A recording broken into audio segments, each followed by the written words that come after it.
Hi, this is Saraj Unleashing Talent, and welcome back on another podcast. And today we will talk about leading with spirituality. The self actualization, which is also mentioned in Maslow's theory of hierarchy, is more self centered. It is achieving something with a purpose for yourself, while spirituality is much larger. It is getting attached to a larger, bigger powerhouse, and that has a source of religion. And we all believe in different religions, and we try and gain our spiritual maturity through the religion that we are in. Something that is common across religion is the value system, honesty, or being ethical, or taking care of people, compassion.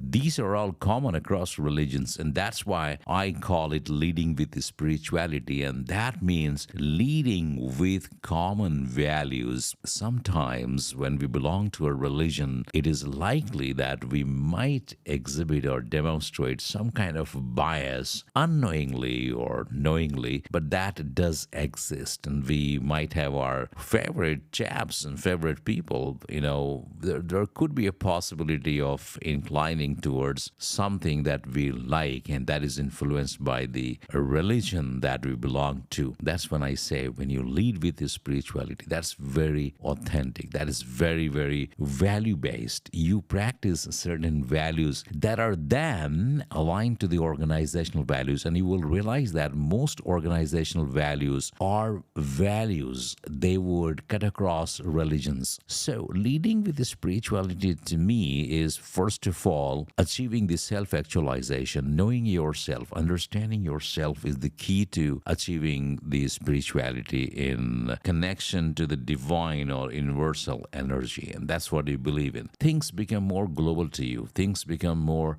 bigger to you. You do not look at somebody like Indian or American, you look more like a global citizen. That's the way you start thinking. When you are connected to the powerhouse, the highest level part of the spirituality, that's when your thinking changes, your vocabulary changes. You consider a man, as a woman as a woman. You become more global. Your way of addressing, leading people across globe changes because you practice certain common values. So whether you belong to a religion, one or two or three or four, does not matter for you. That's number one. Number two is more about inner reflection and growth. This is all about understanding yourself. Understanding the true self of yourself is the key to spirituality, and that's the internal growth. We talk about it in psychology: internal locus of control, external locus of control. One aspect of life is acquire things, another aspect of life is just let things go. When you have the latter, you become more stronger. That's the inner strength that I'm talking about. Number three is the values that you practice and the ethics. You start realizing the difference between the right and the wrong. Many times people understand the difference between the right and the wrong, but they practice it very, very differently.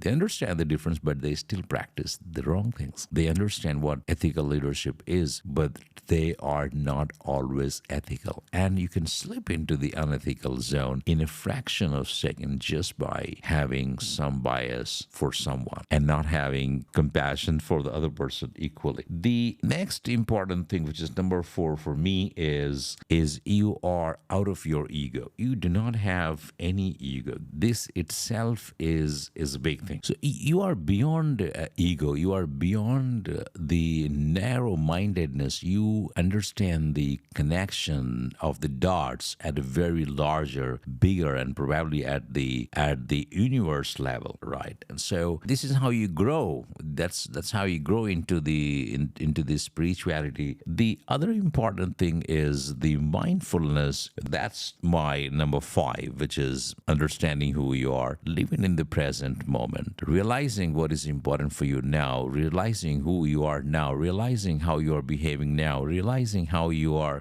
integrated now at this point of time. What disturbs us is our desire to gain something in the future, or a regret or repentance of what we've not accomplished. Number six for me is the personal experience. To me, personal experience is all about experiences that we have throughout our life. And we become the product of experiences. Now, those experiences need to be filtered, and then we need to look at the connections amongst those experiences. These experiences, good or bad, transform us because and how they transform us is that it filters out the bad experiences or the wrong experiences, and we learn from those experiences, and we continue to evolve and transform ourselves. And that's what is the personal excellence. There is a continuous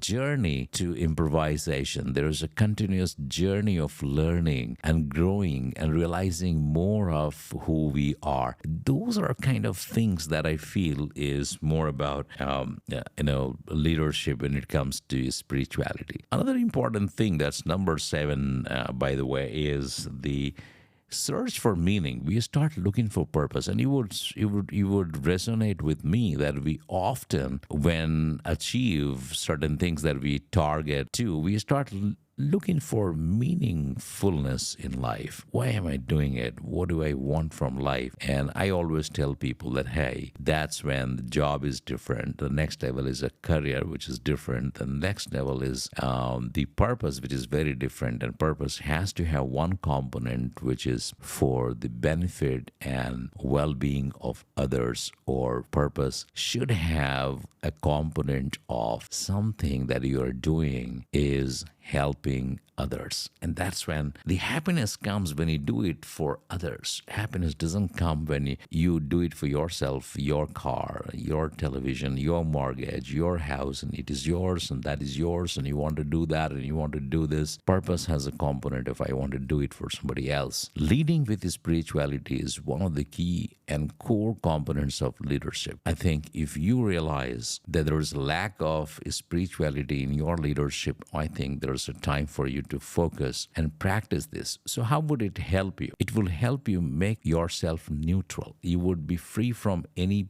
prejudices or any biases if you have. You would start practicing ethical leadership. You would start believing more in yourself, and you would start believing more in your people. You would build more compassion and care for people. And that will be genuine, and that will have an impact on the business planning that you're doing, because end of the day, you are running a business or an organization, and there are people working in the organization. You start thinking of well-being of them. You start becoming more responsible for people that you have. While business is important, while organization has to thrive and it has to grow continuously, it has to be agile. But remember, all organizations want people to display and demonstrate ethical leadership. They have certain values. Those values are all different components of spirituality, aren't they? They are. And that's when I say that as a leader, while you have pressure for sales and for operations or for delivery, as an individual, you are interacting with people and your personality reflects, and people build perception. When you practice spiritual leadership in business, it is achieving the next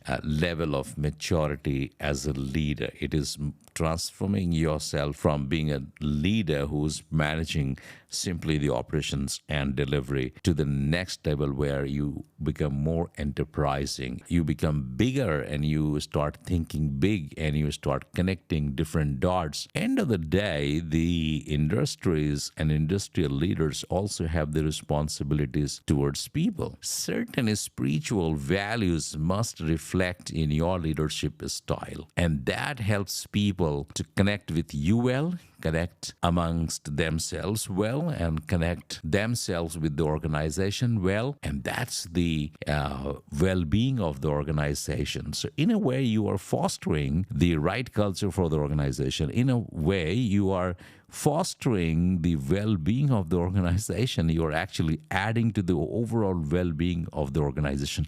While it might sound a little exaggerated, what I am saying at this point of time, but just practice one small component of having passion for people. If you would have passion for people, you would not have a bias element when dealing with people. The coaching and mentoring will come to you automatically and very naturally because that's the value that you believe in. It's not for you to just ask people to either go your way or go highway or whatever we call it. You would start mentoring people and coaching people, and you would start believing in their strength rather than just your strength. You will see profound impact on your personality when you start leading yourself with spirituality. You would see change in yourself when you start leading your team with spiritual when you start leading team with spirituality, then you will find that your interactions with team has changed and your team itself will change and get transformed over the period of time. When you start leading business with components of spirituality, end of the day, you want your customers to believe in you, and your customer wants you to be ethical, right? In a way, and at the next level, when it comes to leading the organization, building organization is all about building the right common behavior for the organization. And that common behavior is nothing but a collection of values and demonstration of those values through behaviors. And leader becomes the role model to demonstrate those behaviors. And that's when the realization of leading with spirituality comes. It takes you much beyond than just making the managerial decisions. Hopefully, this podcast was helpful to you. Thank you so much.